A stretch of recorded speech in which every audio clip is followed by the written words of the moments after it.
Gronkowski, watch out. Now look in the background. Here's Tom Brady. Tom Brady's used to old Gronk spikes. He knows the perfect trajectory, always the headiest player. He knows what's going on. He's like, this one's not going to get me. Tristan Wirfs very nervous. Even though he's got a helmet on still, it's still very nerve-wracking. So, Tristan Wirfs, don't worry. More Gronk spikes in your future, buddy.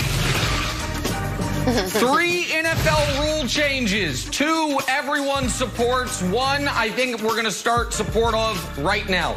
Rule change 1. Brandon, wide receivers should get receiving yards for drawn pass interference penalties. Change the rules, NFL. Rule number 2. That's cool. Defensive players should get a sack for drawn intentional grounding penalties. Change the rule, NFL. Good. And most importantly, games that end on multilateral safeties, the safety should not be included in the final score to ruin people who had Cleveland +3 and deserved at least a push. Folks, you can't do this to us. This game ended at 11:40 at night. I woke up my family bellowing and crying. I was on the right side of this game. To not give me a push here because of this hijinks, change the rule, NFL. Change it. Please. That's great. Honestly. So great. Retroactively. I actually feel bad for you. All right, let's stick with this game.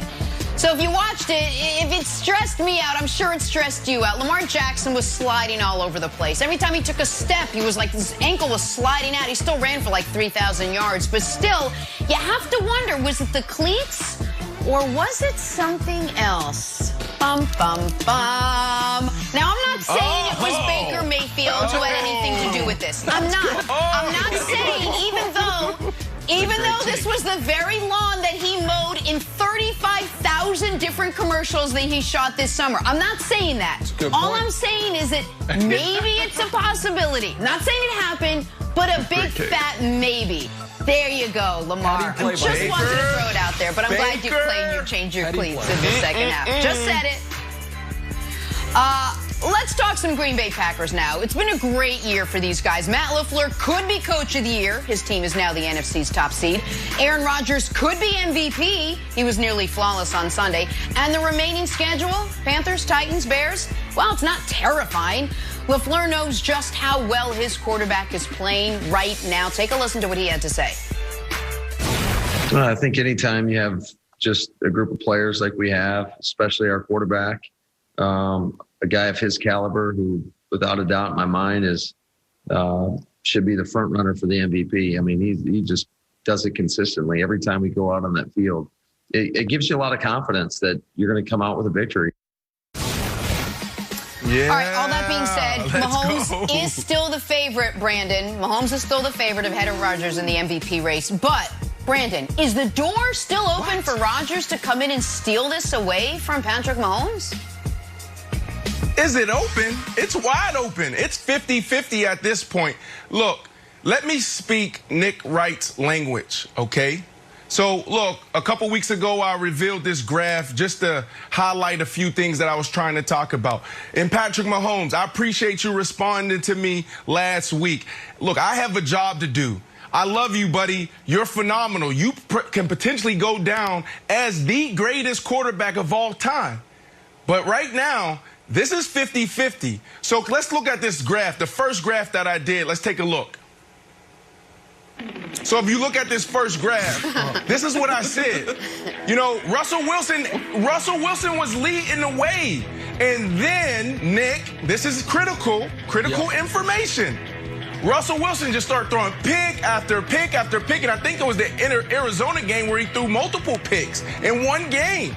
So now you had to take him from being in front of the jet ski to being on the tube. And if you know anything about being on the tube, it's really wild back there. At any moment, you can take off. So that was Russell Wilson, and we had Patrick Mahomes leading. But now you have Aaron Rodgers that has now taken over the jet ski because of what Russell Wilson did. He threw multiple picks. You can't lead and be in the front of the jet ski if you throw 3 picks in one game and give up the longest sack in NFL history. Patrick Mahomes will tell you that, Nick. Wow. You can't do it. And then you have old Derrick Henry sitting right there, Wilds. And I know you love Derrick Henry. Derrick Henry sitting there. If he finishes with 2,000 yards, he should be the MVP. And then you have Josh Allen and Big Ben just sitting out there saying, guys, wait for me. Wait for me. This is how Josh it pans Allen, out Big right Ben. I here. thought that was Christopher Load Pratt. bearing. Yeah. Wilds, I want to get your take on this because I feel badly. Brandon and I yelled at each other in the first segment. Old buddy, America's favorite rapscallion, Kevin Wilds, didn't even get to give his take. So I'm going to pause No, mine. it's Kevin quite all Wilds, right. you go, please. No, you know why you're pausing yours, because I agree with you. Your propaganda, your Chiefs propaganda that has infected my son has now infected me. I think So that Mahomes transparent. is obviously the MVP. And I actually think it's unfair, Nick, that he should even have a bigger lead, but I think he gets penalized because the Chiefs are so good. Because Travis Kelce might be Offensive Player of the Year. Because Eric Bieniemy and Andy Reid are geniuses. Because Tyreek Hill is the fastest player in the NFL and doing backflips. I think it all hurts Patrick Mahomes. But Brandon, you talked about the 30-yard sack and the 3 interceptions. When you watch that game, you're like, this guy's the best. Even though he's making mistakes, they're still impressive mistakes. Like the 30-yard sack, I'm like, wow, that's impressive. I'm going to argue that the 30-yard sack actually helped his MVP case. He's like, he's doing things I've never seen before. He's that confident. So, Nick, I appreciate you passing me the ball here, but I'm going to pass it right back to you. I think Mahomes is obviously the MVP. Nick. So I am actually. Nick, sorry. I'm hold on sorry real to do quick, this. Brandon. Nick. Yeah, go. Okay. Go ahead. Go ahead. Go ahead. No, I just go want ahead. you, because I think it got lost with the graphic. I just did what you did, right? When Russell Wilson, when he lost the MVP race, right? When he threw it three picks versus the Arizona Cardinals, that's all I did. I laid that up for you. Patrick Mahomes, he just threw 3 picks. That's why I have Aaron Rodgers now leading. So I was really going off of your take a couple weeks ago. No. I get it. And by the way, I'm not even as strong as Wilds that Mahomes is clearly the MVP. Right now, with 3 weeks left, I think Mahomes is the leader. I think Brandon's jet ski is wrong. I think Mahomes is the leader.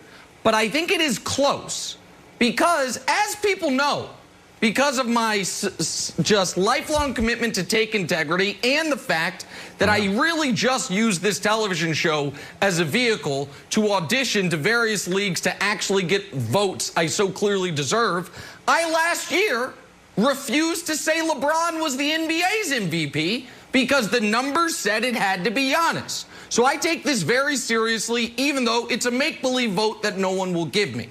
So when you look at the numbers, completion percentage, yards per attempt, and turnovers, they are dead even. Mahomes is killing him in yards, and Rodgers is ahead substantially in touchdowns and interceptions. Both teams are #1 in their respective conferences. Granted, the Packers have 3 losses to the Chiefs 1. So why do I have Mahomes ahead instead of it being a coin flip? It is because of that same thing about the multiple turnovers.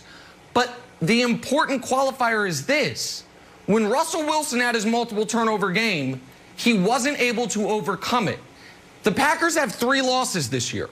2 of those losses, Aaron Rodgers has turned the ball over multiple times. To the Colts, he threw a pick and he fumbled. In the Tampa game, that game turned on his 2 mistakes. Mahomes has 1 bad game this year. And in that game, he led the Chiefs to a 20-point third quarter and a 20-point lead en route to a comeback victory. So if Russell Wilson had those turnovers back when he was still in the conversation against Arizona, but then they had won the game in overtime, instead of him throwing the pick to lose the game in overtime, it wouldn't have hurt him as much. Right now, the deciding factor to me is this. Both Rodgers and Mahomes have had 1 game they would really, really want back.